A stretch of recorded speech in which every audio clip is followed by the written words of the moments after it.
Good morning, everybody. Look who I have. Oh my gosh, Emma. She is a team leader here in San Diego. She is the most amazing real estate broker. Everybody who gets to know her loves her. And I'm really excited because I just joined her team this year. I moved over to Rio, and I not only went to Rio, but I decided that I wanted to join under Emma's team because she is literally one of the best agents we know of here in San Diego. And I've always admired her. As you guys know, I sell in San Diego as well. And thank you so much, Emma, for giving us your time today to talk about this ripple effect. Absolutely. Thank you so much for having me, Scott. I'm so honored to be here, and thank you for inviting me. And I'm excited to share however I can be helpful to your audience today and to your followers. I'm really excited to be here. So I'm excited to share some listing strategies, hopefully give a little bit of insight into how we do business. Yeah. And before I begin, I want to share with you guys just a little bit of background about Emma. Okay. So I'm going to share with you just what you'll be able to find on Zillow regarding Emma's production.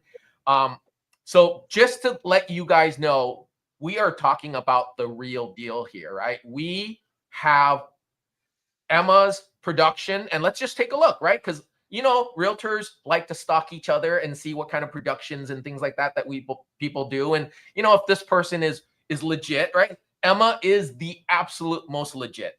Look at her. She has well over 1,500 sales in San Diego. That is insane. Oh my gosh, Emma. Like, I can't even begin to imagine all the knowledge that you have to share. So, our audience is really, really, really lucky to have you. And, it's going to be something that I think that a lot of people will benefit from. So with that, let's dive into the meat of it, right? So the first thing is it's this thing that I think you and I also learned as part of Tom Ferry, right? Because we're both being trained under his organization. And I believe, is it Tom who came up with this name, or was it you? We came up with it. Actually, our amazing marketing admin, Gel, he came up with the name. We were on ChatGPT trying to come up with clever, titles that make sense of how to turn one listing into 3 listings. We thought that was kind of a boring title, which was the talk that I gave at Roadmap with Tom Ferry in Seattle late last year. And so the idea was, let's jump online and see what we can find. So we went to Perplexity, we went to ChatGPT, we tried to find a clever name, and Gel came back with this one. And I really liked it because the visual, which unfortunately you don't have, but the visual obviously is the pond and, skipping the rock into the pond. And if you can get one rock to make those ripples, then that's turning one listing into multiple listings. So I love it. I love it. Actually, it was so good that I thought actually Tom's crew came up with it, but it's your guys. That's amazing. That is awesome. So let's go into it. So a little bit about, can you tell us, what does the ripple effect mean? I mean, I know you briefly said that it's turning one listing into 3. Can you share with us a little bit more in depth, and then we'll go into each of the slides, and then you can then basically guide people along. Absolutely. So little story to begin. So how we sort of created this blueprint and why we created the blueprint was we have had a lot of success, obviously, here in San Diego with trying to use one listing as momentum to have more listings. And I had made a bet with Tom Ferry, December 2023.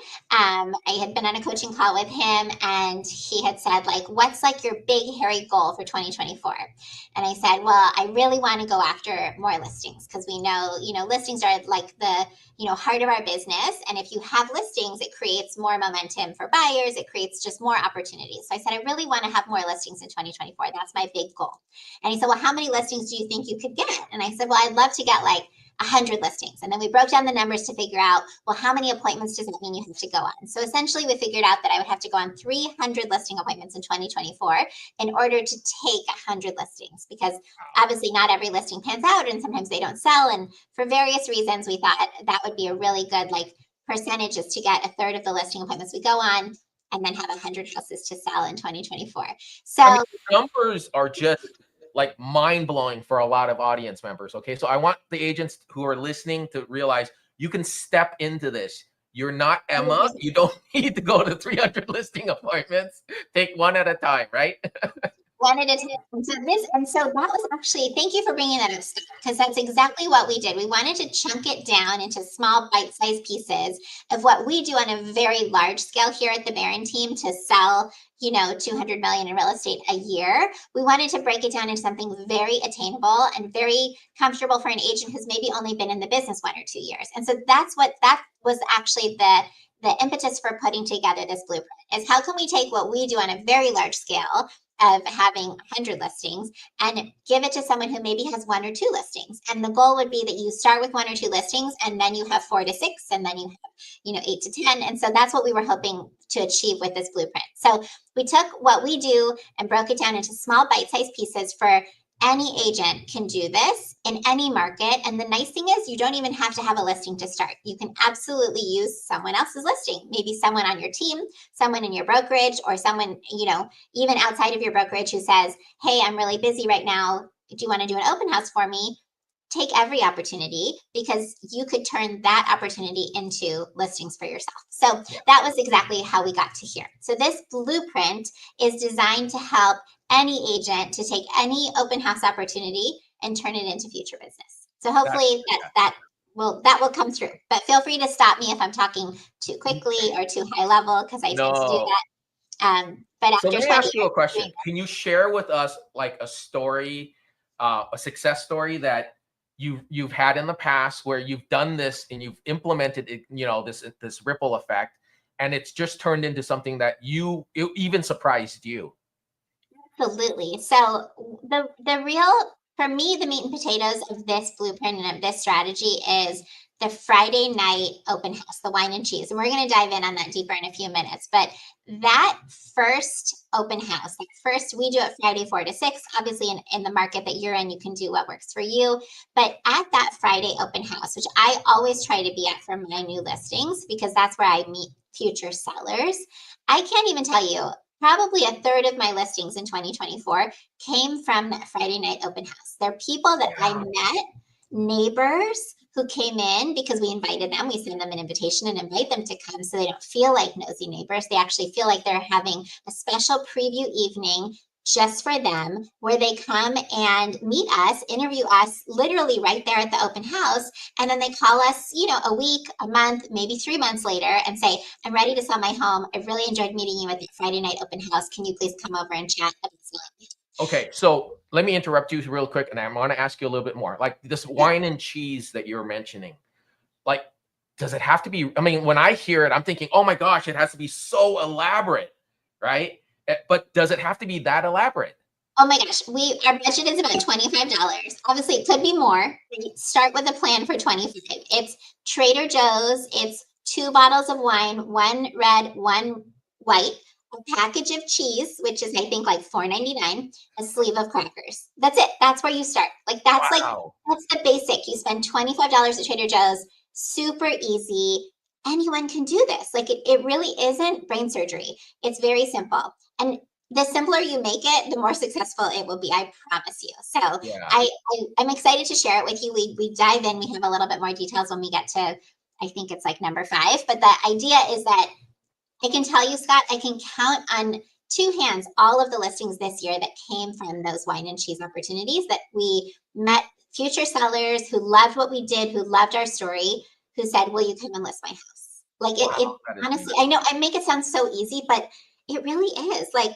Real estate at its core is not that difficult. It's putting yourself in the right place at the right time to make sure the opportunities are available to you. And that's what this is all about, is building out a system, a blueprint, a plan that allows you to be in the right place at the right time and meet the right people. So fantastic. All right, so let's go deep, digging down a little deeper, because I know our audience is going to want to learn more, right? So the first the thing that you mentioned is tech stacking and how important that is, correct? Absolutely. So it's really important to be set up for success with your technology. So you definitely want to have some systems in place before you even start the blueprint, before you start the plan for turning one listing into three. Make sure you have some systems by which you're going to collect the information of the people that you meet at your open houses, and make sure that you're set up for success to be able to reach out to the community and the neighbors to invite them to those open houses. So these are just some of the technology platforms that we use and that are very helpful. I'm going to go a little deeper on each of them, but this is the basic, framework of the systems that we use. Obviously, you don't have to use Slack. You can use Monday. There's a million different, platforms for project management, but this is what we use at the Baron team and what we have found to be very successful. And all of this is not crazy expensive. Some of it is free. So you can use the free version of Slack and the free version of Google. You don't have to spend a lot of money to get this system started, but you do want to be organized and you do want to have kind of an SOP for planning. Okay, so let's kind of delve into a little bit deeper on each of these tech. Because like I'm not really familiar with how you use, for example, you mentioned Google Suite, right? A lot of people have Gmail and Google. So do you use Google Suite to email them the invite, or how does that look like? Yeah. So you can either buy data through like a Vulcan 7, like there's different systems that you can use to buy data, or maybe your title rep can help you if you have a local title rep who can pull some data for you. So we actually send out an email to about 200 homes surrounding the subject property. So again, we start with one listing, and if you don't have a listing, start with someone on your team's listing, and we collect about 200 homes surrounding that property. So we create kind of a little mini farm around the house.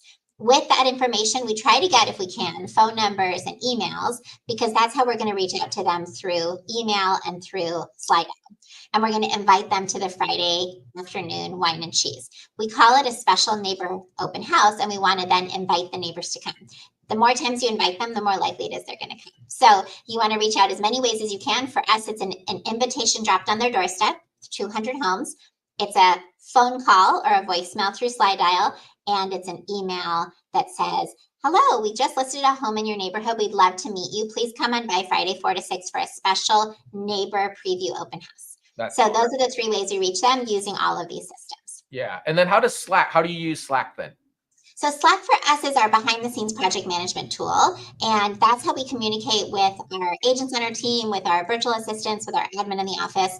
But it also allows us just to stay organized. We have a channel for every listing. We have a channel for open houses. We have a channel for all communication so that we stay organized, and it's a team effort. So obviously our agents are involved, our admin's involved, and it just keeps us flowing. Yeah. And the thing is for those of you who don't have, Emma's team, keep in mind it's starting one step at a time. I mean, you may not need Slack at the beginning, but as you get to 3, 4, 5, 6, and you start having team members and admins to help you, that's when you can start to incorporate some of these other technology, right?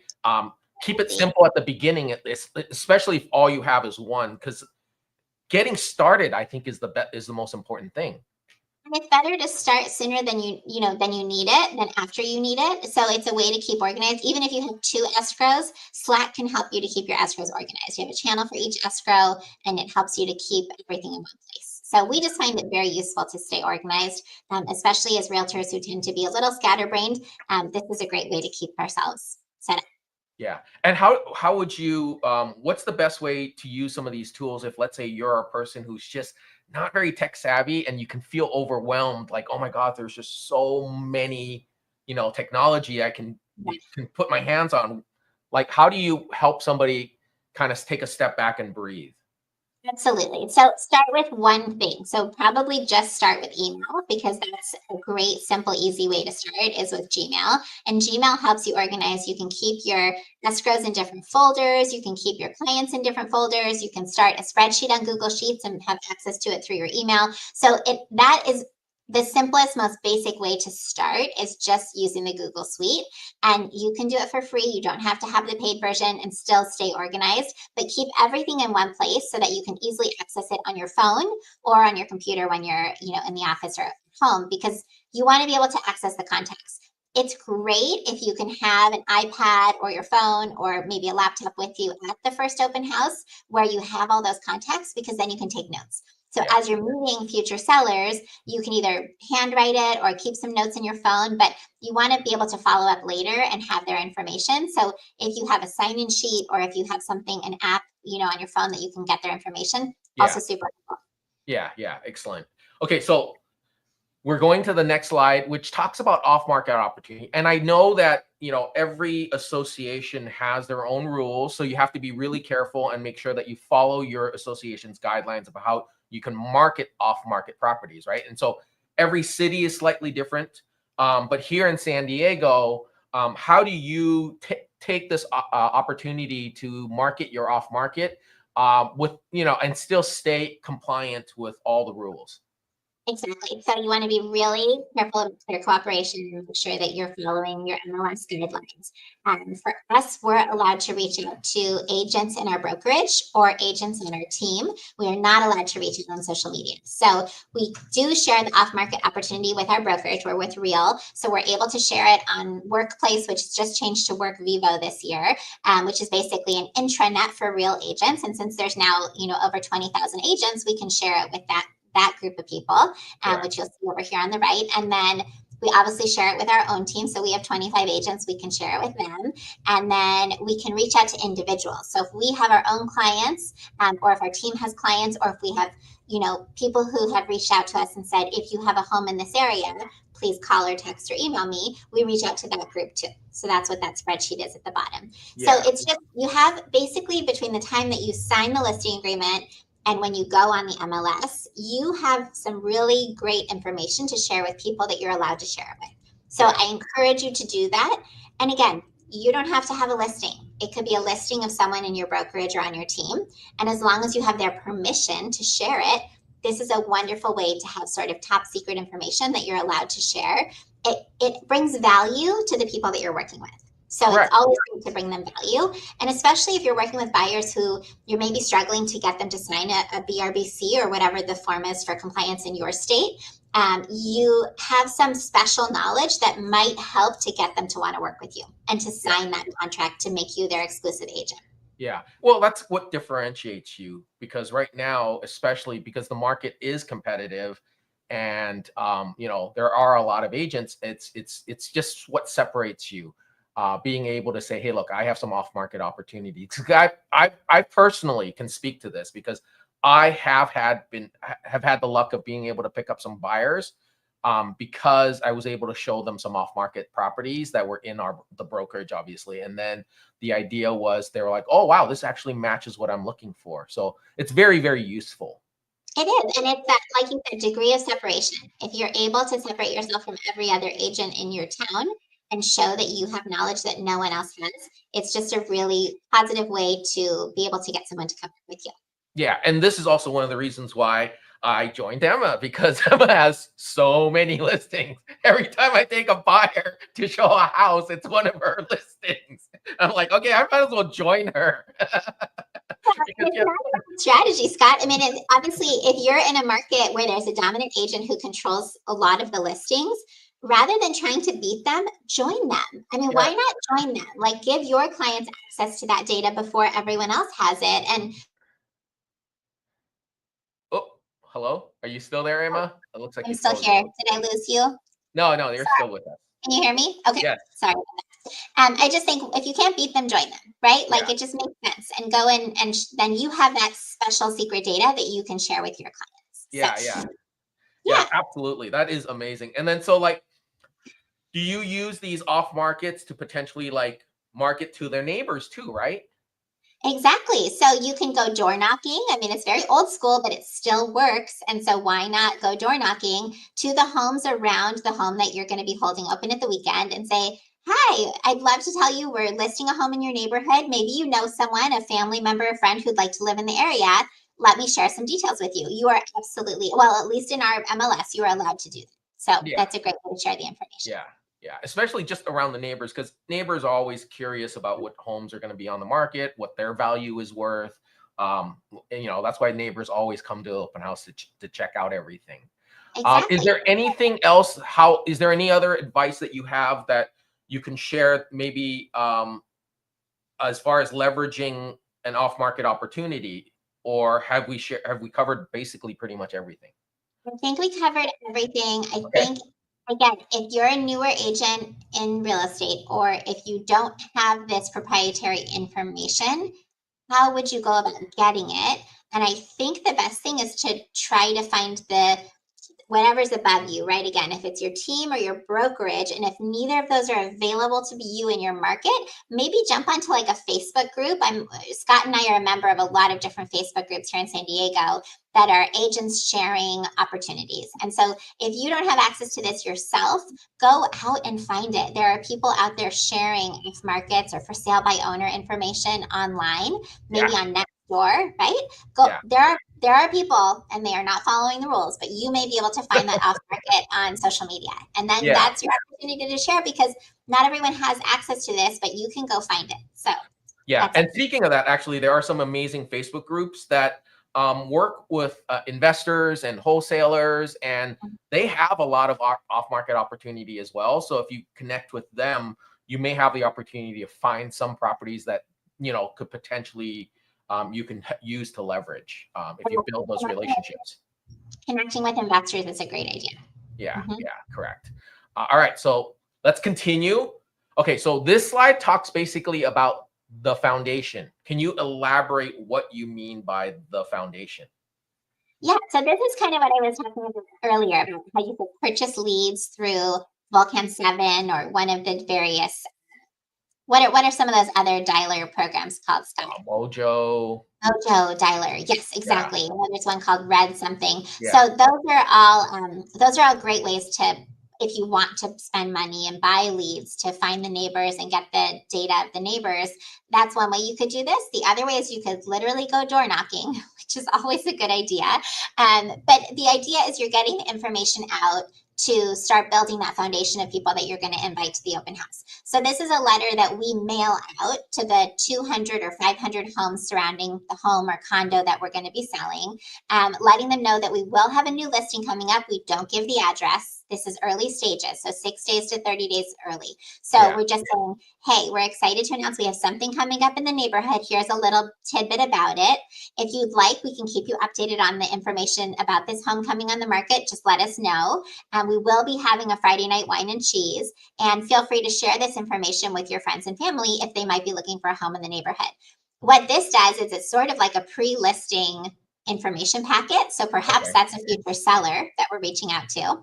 It could be a future buyer. It could just be someone who has a little bit of time and reads their mail. But the idea is we're just getting the word out early. So this is step 1, mail the letter. Step 2 is the email. Step 3 is the circle dial with slide dial. And then step 4 is the actual door knock invitation. yeah, and in this ripple effect that you've created, I mean, you really have very structured, what day has to do what, and so that way it becomes a system that you just follow, and you're not just aimlessly from one listing to another. You're doing different things, and you're not staying consistent. Exactly. Now, of course, I'm very fortunate. I have a team behind me that helps me to do this. But if you're new in real estate, you can, and we're happy to share this information with you, of course, too, but you can recreate what we're doing here and do it from your home office. This does not take a lot of effort or money. It's literally something we print on the computer printer, and it's very simple. It's a simple neighbor letter that if you don't want to pay for the postage, you can go and drop in mailboxes or go drop on doorsteps. But it just basically is giving them a read ahead of what's coming up. It Yeah, is a great listing tool. It's a great way. People love this because also the future seller is thinking, wow, they're putting a lot of effort into selling my neighbor's home. When it's time for me to sell my home, I'm also going to call it. yeah. So it's like, it's a great system. Yes, it takes effort. Yes, it takes organization. But honestly, once you set it up and you have your letter written, you use the same letter for every listing going forward. Yeah. And the thing is like, for me, I mean, I've not done this, and I am going to rip off and duplicate this, obviously, now that I'm part of your team for my listings. But the thing is not doing this. Sometimes all I did was just go talk to the neighbors Yeah. about the listing I had. And I've picked up other listings because I've just went and I talked to the neighbor. I mean, Yeah. imagine if you had a system like this. I could really see how you can turn one listing into like 3. at least 3. You could turn it into 5. I mean, there's no cap. And this is when you have 30 days in advance. Sometimes you only have a week, right? Sometimes you get a listing and they want to come on the market the following week. You can still do this. You just speed up the process. So don't think you have to have 30 days advance notice before your listing is going active. We usually don't. This is just if we have it. If you don't, you can still do these steps. You just do them faster. So I don't want people to feel overwhelmed by the idea like, oh, well, I don't get 30 days before my listing. I don't usually either. Maybe I have 7 or 14, but we still do the steps and we run the system because we know this works. This play works. So if you need evidence, we can show you proof, but it's very much, it's a system that if you follow the steps, no matter how quickly you do them, it's still going to work for you. Well, the proof is the 1,500 houses that you already sold. I already showed them the proof. They don't need any more proof. All right, so let's continue on. This is amazing, by the way. Okay, so you're now talking about an invitation that you send out for the open house. This is literally the wine and cheese invite that we drop on the neighbors' doors. If we have time, we door knock and chat with the neighbors. If we don't have time, we just literally drop it off on their doorstep.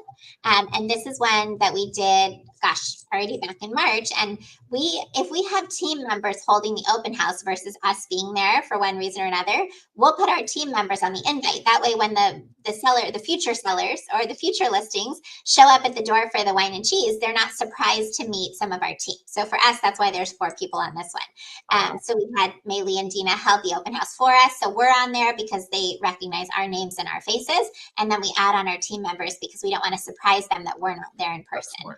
I also think there's power in numbers, right? Like I think sellers, and there's a lot of psychology that shows that a team always outperforms an individual. I think sellers and future sellers appreciate that you have a team behind you. So if you have the ability to add a couple more people on your flyer with you, go ahead, because it looks great to have a team versus just being a solo agent.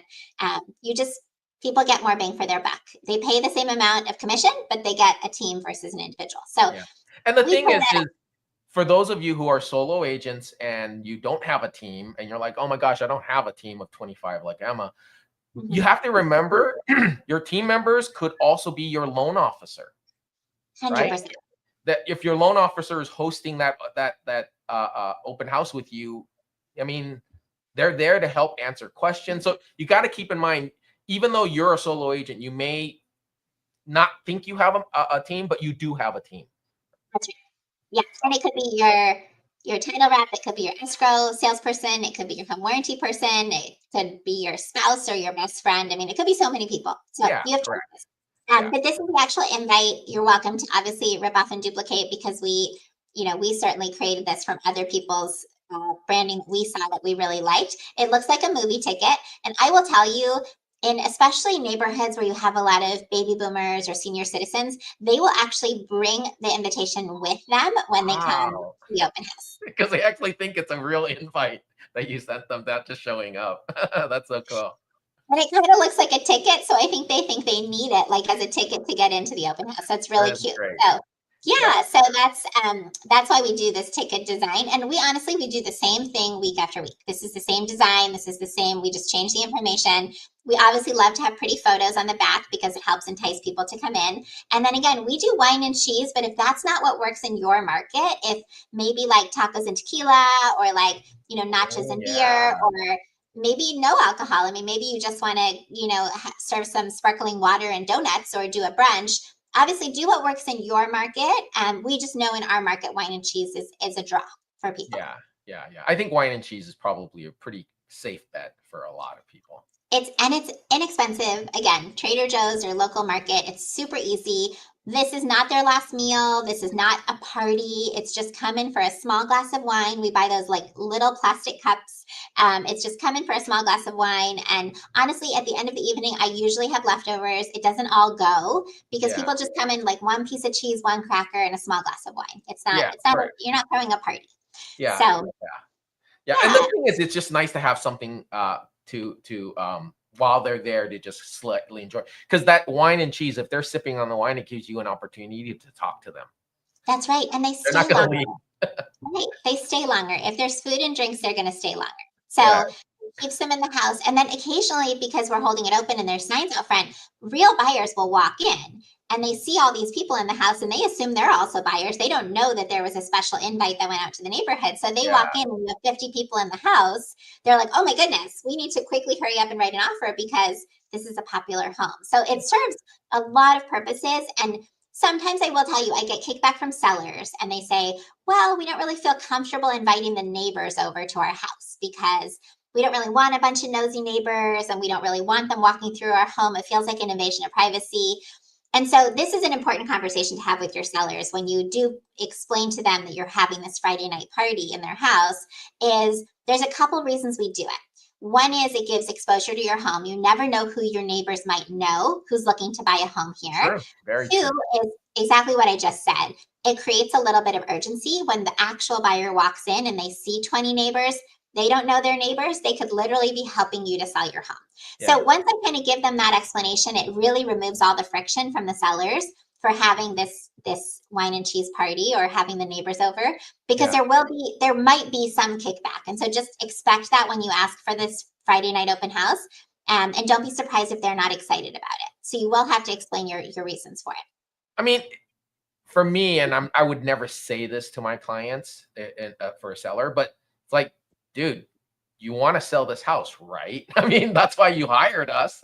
So you're just putting roadblocks in front of us to not allow us to help you sell your house. It just kind of doesn't make sense, but I know what you mean. I know exactly. Clients, right? They're like, oh, I don't want the neighbors walking through my home and looking at all my things. Like it's a privacy thing. Yeah. And that's exactly it. So you have to remind them, like, you're hiring me to sell your house. The goal is to move. So let's not worry about the neighbors or what they think. Let's just start packing and get ready. Yeah, absolutely. Okay, so there is a pre-launch section that you do for every single listing. Walk us through that. And this is, again, clear cooperation compliant. We are allowed in our MLS to advertise the home a day before, 24 hours before we put it in the MLS. We are allowed to start advertising it. So we're allowed to put the sign up in front of the house. We're allowed to do some social media. So that's when we start. We're very compliant. We wait till 24 hours before, but that's your opportunity to start shouting it from the rooftops and telling people that the house is coming and let them know that they can, join you for the open house this weekend. So these are some examples of what we do. Obviously, we're video heavy. We try to put out a video on email, something on, social media. You're going to see posts, and then the sign in front is going to have a flyer box with flyers in it that are going to let people know when the open houses are. Really important to not just put a flyer about the house, also let them know when they can come and see it. So don't not forget just the wine and cheese, but like all the open houses. The whole weekend. So we stick to a pretty serious formula, which is Friday 4 to 6, Saturday and Sunday 1 to 4. That's what we know works in our market. Again, I think it's market specific. For us in San Diego, that recipe works really well pretty much everywhere. So we put on the flyer that goes in front of the house that says Friday 4 to 6, Saturday and Sunday 1 to 4, so that the people who are walking by and picking up the flyer know when they can come and see the house. Okay, yeah.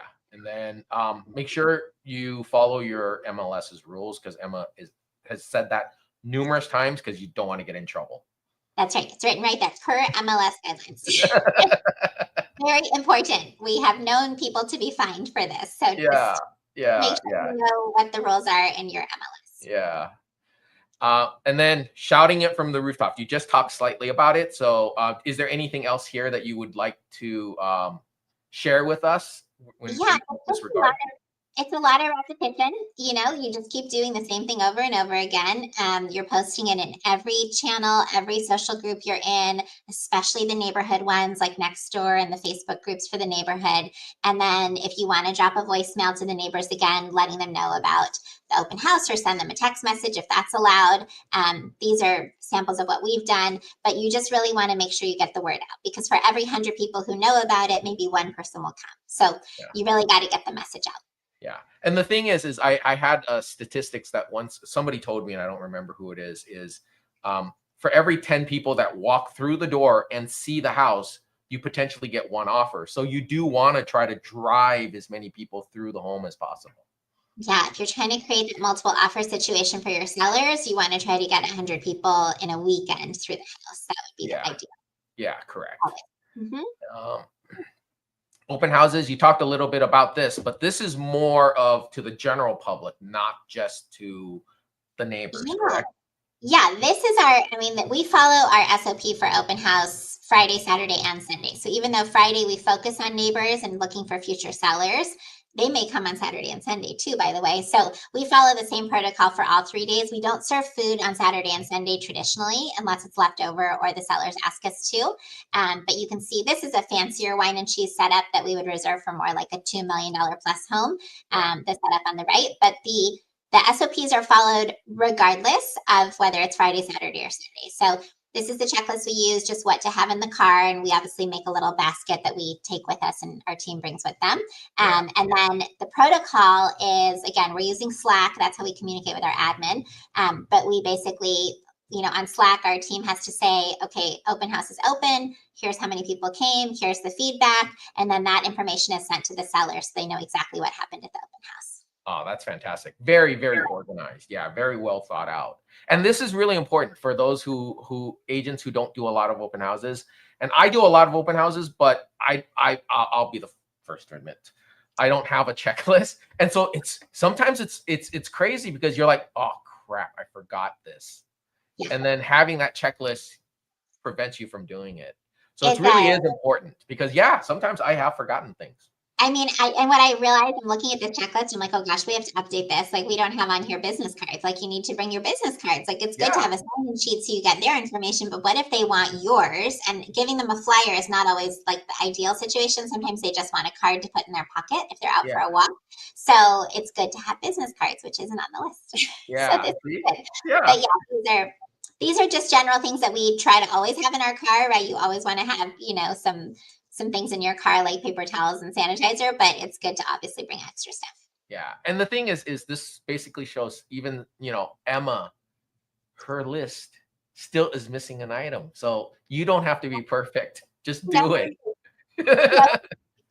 Just start and you'll kind of figure it out along the way. I do want to highlight number 1 on this list, which is tons of signs and get them out early. So really important is, treat real estate like a career, right? And Saturdays and Sundays, if you're holding an open house, it's a 9 to 5 day. It's not just a 1 to 4. You don't show up at 12:30, throw up your signs, and wrap up at 4:30 and go home. Like, oh my gosh, I see that all the time.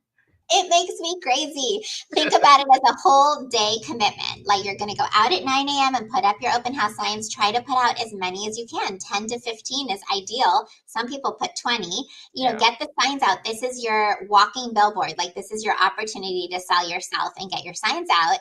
But put them out early so that you're not starting your open house all like sweaty and flushed and, your clothes are sticky to you. You're out running around putting out the signs. Like, go home, shower, prep, and show up at your open house.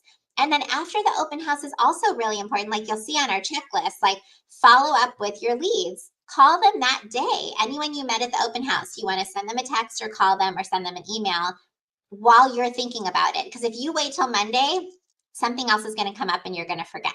So don't close up at 4 and run home. Like, take a minute. I always sit in my car. I don't know about you, Scott, but I always sit in my car after an open house and just catch up on email, catch up on text, catch up on Slack. And then I follow up with anyone I met that day because it's top of mind. You just met them today. It's a good time to follow up with them and send them a text. And it can be as easy as, great meeting you today at, 4348 Ampudia Street. I hope you really love the home in Mission Hills. If you have any follow-up questions, I'm here for you. I'll also be here tomorrow 1 to 4 if you'd like to stop by again. Yeah. Super simple.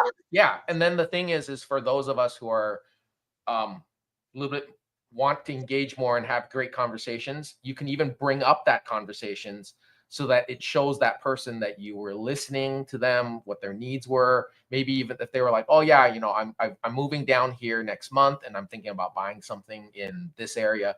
When you're communicating in the follow-up, bring that up. It just shows that you're listening. That's right.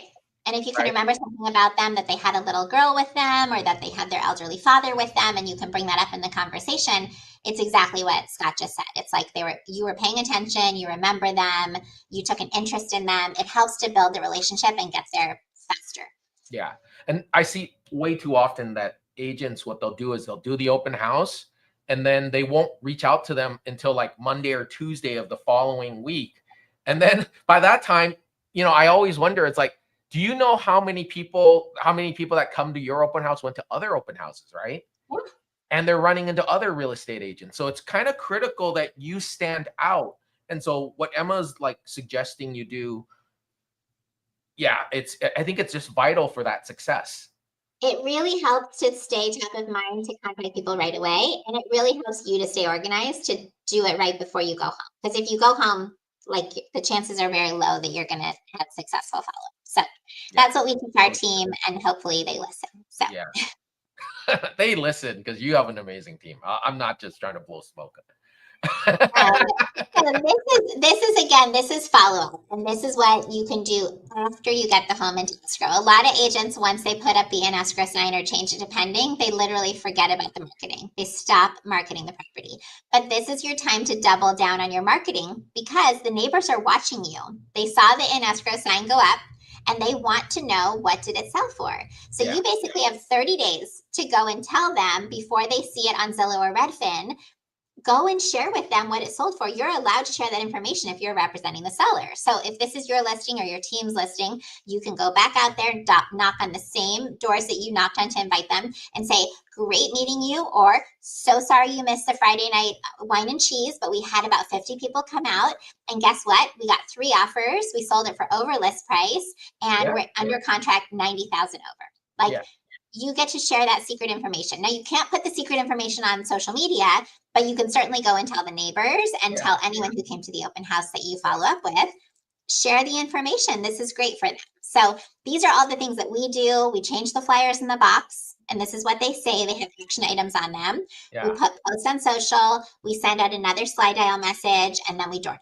Yeah. And the thing is it's, again, setting you different from all the other agents that are out there that aren't doing all of this that you're doing, right? I mean, it's the follow-up. It's going back after the open house, after the invitation, giving them an update. It makes it so that if I was opening the door to this agent, I'd be like, dude, this agent has their stuff together, right? I mean, they know what they're doing. They're being like, if they're doing this amazing job and I haven't even hired them, wow, what can they do when I do actually hire them? That's right. That's right. Because you're interviewing for the job that they didn't even know they were interviewing you for. Yeah. But you had calls from a year, 3 years, 5 years ago where people remember that we sold the home on their street. Yeah. And so the ripple effect is not going to be, it's not a short-term solution for getting more listings. It is a long-term solution, because it might not be that you get that call right away. It might be months later. But I assure you, if you do this, it's a numbers game. If you do this every single weekend or every single month or every time you get the opportunity, it will turn into a long-term career successful strategy for you to pick up listings. Yes. And that's really important that you brought that up, that just because you did it, it doesn't mean you're going to get a listing, a month later, right? Because the neighbors may not be ready to move for 6 months, 8 months. They'll call you, but if you hadn't done this, they don't even know you exist. Right. So that's the key to remember. I think we forget that as soon as the sign comes down, and we'll get there in a couple more slides, but as soon as the sold sign comes down, the neighbors no longer have your phone number, and they're going to forget your name. So if you haven't made a concerted effort to be memorable and get your phone number in their house, whether by a flyer or a door drop or an email or a phone call or a text, then it's on you that they're not going to call you to come sell their home. Like, you haven't done enough to get them to call you. So you want to be in every mailbox and in every text message and email, so that when they are ready to sell, whether that's in 3 months or 3 years, they remember, oh yeah, Scott Cheng sold the home up the street. I have an email from him. Let me go back and grab his phone number. Yeah. Because how else are they going to know who to call you? They're not. Yeah. And it's not one thing. It's not like, oh, I dropped the flyer, they should be able to reach out. They're going to lose the flyer, throw it away, the business. It has to be multiple touches. So that's many that when they lose 90% of it, they still can find your contact. They can still find you. And we always talk about it here. It's a layering effect, right? Like, it's sending the magazine, it's dropping the notepad. It's like you laugh, but like we still have, I love it. Notepads, because people love notepads, and they sit in their house for a year until they run out of paper. But it's a way to stay top of mind, so that when the time is to sell their home, they're not going to struggle to find your phone number or remember your name. Yeah. Yeah, I actually talked to one agent, and he mentioned to me that he sends magnets, refrigerator magnets out, right, to all the neighbors around the listings. And I thought it was the corniest thing, right? Because I was like, I wouldn't keep an agent's mag. But you know what? He goes, I get phone calls from it because it sits on the refrigerator and they can find me. Yeah, and like, have you ever been on a listing appointment and they have your notepad or your magnet in their house, and you're like, that's how they remembered to call me. I mean, I went on a listing appointment. I think I told you this. I went on a listing appointment Monday night last week, and they had my little marketing material, my little TNC magazine on their coffee table.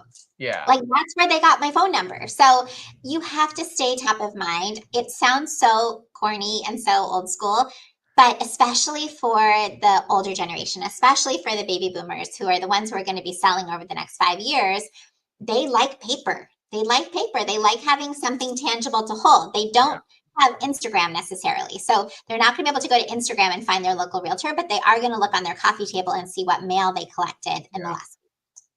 Yeah. And I could even make an argument actually, because I think even the younger generation, there's so much social media content and information out there that the noise is just excessive. And sometimes just going back to paper works better because you're breaking through all of that excess noise. That's just my personal opinion. You're right. It's a very noisy space. Yeah. And I think that's why I love your magazines, because I saw it and I was like, wow, that's a really good idea. But it's not necessarily that. Yeah, I know and it's customized and it's just 34 pages. It has articles. It even has like games in there, like crossword puzzles. I'm like, I could see somebody keeping this. They do. I mean, it's funny. We joke because it's so old school to give like a recipe or like do a word search. But honestly, and this one just came out yesterday, which is why it's on my desk. But realtors, I mean, it's so cheesy, but like people love this stuff. They love it. And our target audience, like we know our neighbors and our community and who we're targeting. Like I can't tell you how many people will come and tell me, oh, I made the hot rum toddy that you had in your magazine. Like I mean, we always do an alcoholic beverage because I personally think it's so fun. So we always have one fun drink and then a mocktail. But people they love this stuff. And if you stop doing it, they're like, we didn't get your magazine. What happened? And like, it's really funny because they really do like it as corny and cheesy as it is. We're still real estate agents and people still expect this stuff from us. So yeah. So that's actually a really good tip that I think that I'm glad you shared. So the next thing is who you work with matters. Okay, so kind of walk me through this slide. What does that mean? This is very and Tim Smith, thank you for sharing this tagline with us. But we love this. So this is the 1 to 5 days after the home closes. You have a very short window. Again, they're going to see the close price on Zillow and Redfin, but you have a short window to get out and share that you sold a home and tell the story. It's so important to tell the story. So post a story on social, share again with the neighbors the closed price. Make sure to tell them what you did. Like share, here's what we did. And so these stories, and I don't know if they'll play for you. I'm not sure what version of the PowerPoint we have, but the story that we tell is like, we started with the open house and we had 100 people through. Then we went through the escrow. It was very challenging. We did have to, negotiate repairs for our seller. We were able to make sure just to have a small, client credit that we gave them for repairs and so that our sellers didn't have to go through the work. And then we sold it for, this much over the price, and we helped to manage everything for the seller so that it was a stress-free transaction. They were able to get a 60-day rent back. Like, you want to tell the story, so it's not just like, hey, I put a for sale sign up in the yard and then I collected a giant check at the end, which is what most often that we do. So telling the story is really, it shares with them a little bit about who you are and makes it sound like you actually worked for the seller, which we always do, but nobody knows. So it's just sharing the story. This is your time to tell them why they want to work with you.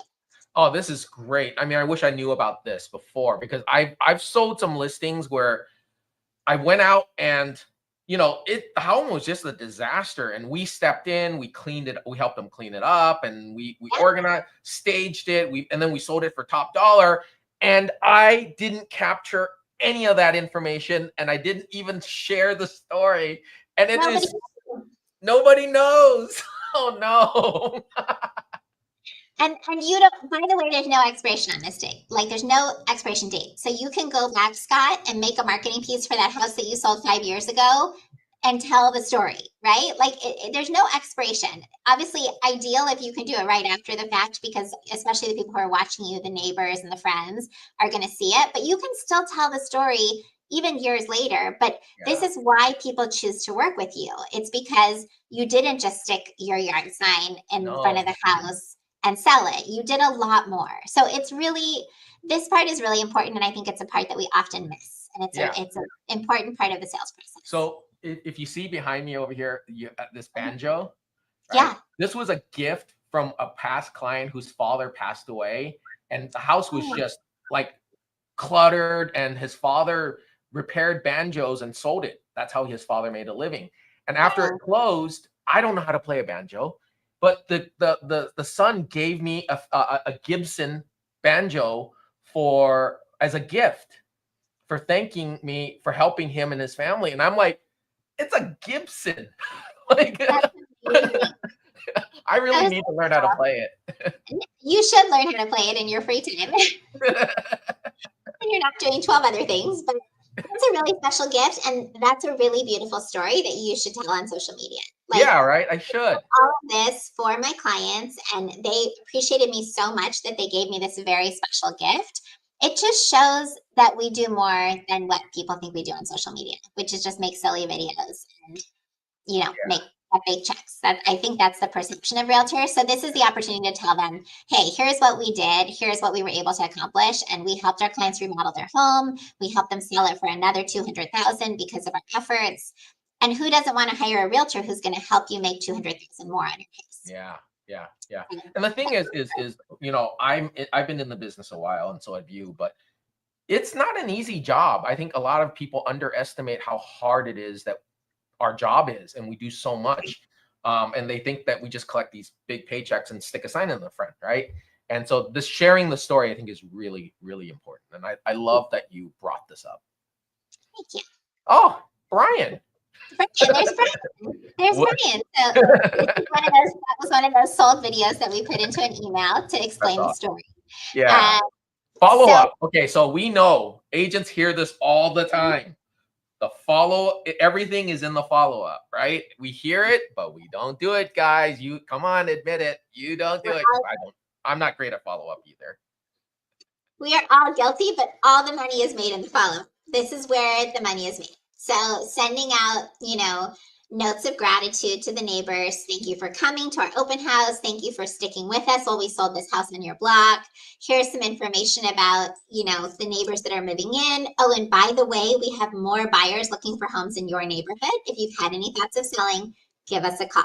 So this is the opportunity to really reach out and say, remember me? I just sold that house on the street for $100,000 over asking. Oh, I have more buyers. So if you've thought of selling, call me. And you can do it on social, and you can do it in a letter, and you can door knock. There's obviously a million ways to reach the people. Do all of them if you have time. But these are some of the things that we do to follow up with people after we sell this. Yeah, and the follow-up is really important. And sometimes you want to, you can correct me if I'm speaking incorrectly, is you want to follow up with them for a while, because sometimes it takes 6 months, a year to get them to sell. Absolutely. And especially if it's a neighborhood that you're farming, it's really important that they see you. That you continue to touch them at least once a month if you can, for ideally a year or 18 months. But the idea is that you stay in touch, stay present, stay local. If you don't have your own listings, but you find an area that you really want to work in, try to do open houses in that neighborhood as often as possible. Whenever a house comes up, ask if you can hold it open so that you can establish yourself as the neighborhood expert. I think that if you can do that, you will see your business expand greatly. Yeah. Okay, so a lot of great information. I'm now going to put you on the spot. And I'm going to go, what are these? Are these the 5 things that you're going to do? If you're a new agent and you're starting out, what's like the 5 things that you absolutely should do in order to get the fastest result possible? So I hope everyone took something from today's presentation. These are 5 things that I challenge everyone to try to do. And again, if you don't have your own listing, ask a team member if you can hold their listing and do this.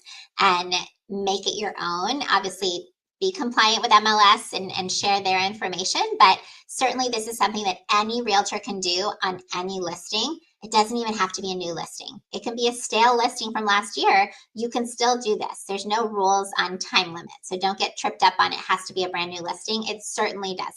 But you can revitalize the listing by holding the wine and cheese or whatever event you decide to hold in order to pick up future sellers. So these are just some ideas I came up with. Hopefully they're going to resonate with you, that you can try them yourself.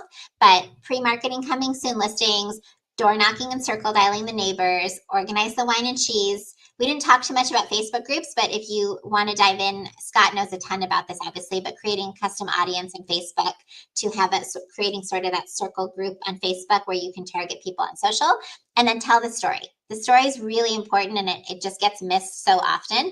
So tell a story on social, tag me, tag Scott. We'll help promote your story on social, but tell the story of how you sold the house. It's just, again, it's an art, and I think that it's missed, and it will really, really improve your business. Yeah. Like that is probably my biggest takeaway is sharing the story, because every single home has a story. There's a family. There's a story why they're selling it. There's the story of why they bought that house versus any other house. And it's those stories that I think people are so interested in. And it's something that as an agent I've been an agent for over a decade, and it's something that I never even thought of. So that's probably personally my biggest takeaway is like, I need to share the stories of my client's home, because when I'm selling it, one of the big questions I always ask is like, okay, what about this home made you buy this house? Right? Because if it's the view, if it's this or that, because chances are, if that's the reason you bought it, that's how I'm going to market your home. And that's the reason I asked them. Right. But again, it's that story that you brought up. That's my big takeaway. Like, okay, I'm going to start doing stories. Yeah. I hope everyone starts doing stories. I feel like too much of our social media from realtors is focused on selling a house, but focus it on the people behind the house, and you'll see that will reap the benefits that you're really looking for. Okay. So that brings us to the conclusion of this video. And I hope that everyone watching found it really helpful. I personally even learned a lot, and I'm a 10+ year agent, and I learned a lot from this meeting with Emma. So this is the reason why I joined her team. I like to blow Emma's head really large, because I think very highly of her, and I think she's amazing. The thing is, but in all seriousness, what we're going to do is put in the comments, let us know what it is that you're, if you have any questions, let us know. If you are struggling with something, Emma and I are very helpful. We like helping other people, and so we like sharing our knowledge and teaching. So yes, please reach out to us. I'll share with our audience both our contact information in our YouTube and social media. Reach out to us. Thanks again, Emma. I really appreciate your time today. My pleasure. Thanks. It was great to be on. Thanks so much. All right. Bye. Bye.